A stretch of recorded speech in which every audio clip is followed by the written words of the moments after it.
Hello harpists! Today I'd like to talk to you about Tchaikovsky's Waltz of the Flowers Cadenza, specifically some performance choices and practice techniques. As many of you probably know, a cadenza is a virtuosic solo passage inserted into a larger orchestral work. Traditionally, cadenzas were improvised by the performers, but in modern times they're usually written by the composers themselves.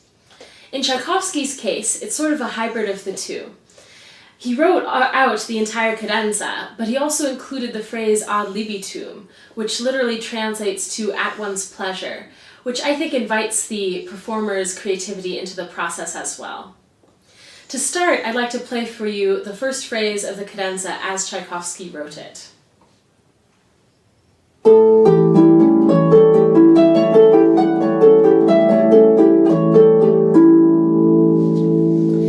As you can hear, he's playing that A7 arpeggio that's persistent throughout the cadenza, but in contrary motion simultaneously between the two hands. Although this gets that rich A7 harmony through, it's not the most idiomatic way to play that arpeggio. So one way you can vary it is to play the same thing he wrote, except have the right hand play first and then the left hand, rather than simultaneously.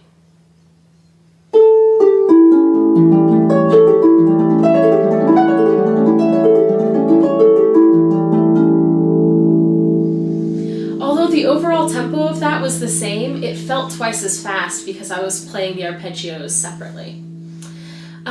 You could also, instead of playing them in contrary motion, play them moving the same direction.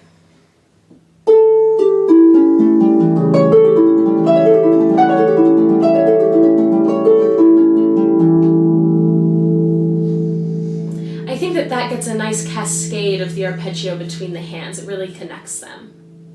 Another way you can vary this, if you go about 2/3 of the way through, we have this big A7 descent after our arrival on B.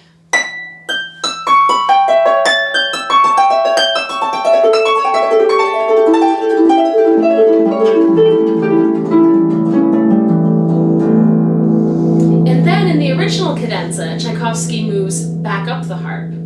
You can play this as an A triad, so A, C sharp, and E.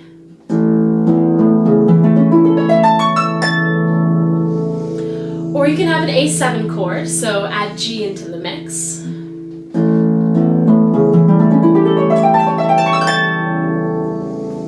Or if you want to go a little different route, you can change that into a glissando.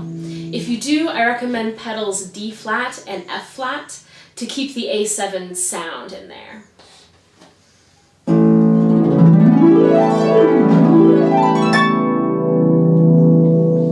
If you do the glissando, you have to be very careful where you change your pedals afterwards. Since you have all that lovely ringing from the arpeggio, you want to move your pedals one at a time to avoid the buzzing that can result from it. Once you've chosen which version of the cadenza you want to play, then you get on to the art of perfecting it. So the first thing that I think you should worry about is getting very confident with placing the hand. To do that, rather than playing it as an arpeggio one note at a time, play it as blocked chords.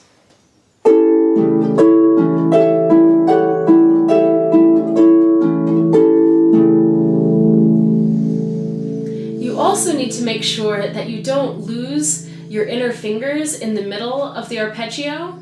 So I recommend doing something that's a little counterintuitive. Your goal is to make your notes very even, but to do that, I suggest you actually purposefully make it uneven. So bring out a specific note each time.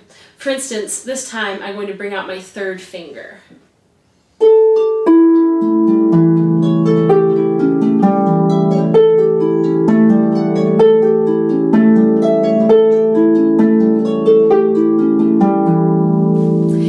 A little odd that way, but if you go through and do each of your fingers that way, you get a lot of control over your hand, so that when you do go back to making it very even, you're able to do that successfully. Once you feel comfortable with the arpeggios, then you really need to worry about that melody.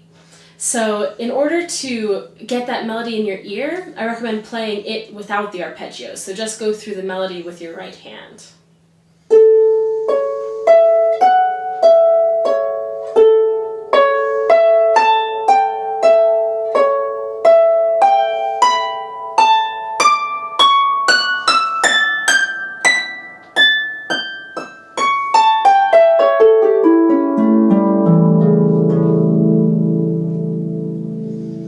by doing that without the arpeggios, you get very comfortable with it, and you're able to think of it as more of a melodic piece rather than just as getting between all of the A7 arpeggios. In order to really round off your work on this cadenza, you need to spend a lot of time thinking about the timing of it. There is no perfect one way to do it. There are a lot of great ways to time this cadenza. So I encourage you to play around with that on your own and see what makes sense to you and what really feels good. And I don't have one way to suggest that you do it. Instead, I just like to play for you what I consider an artistic way to time it.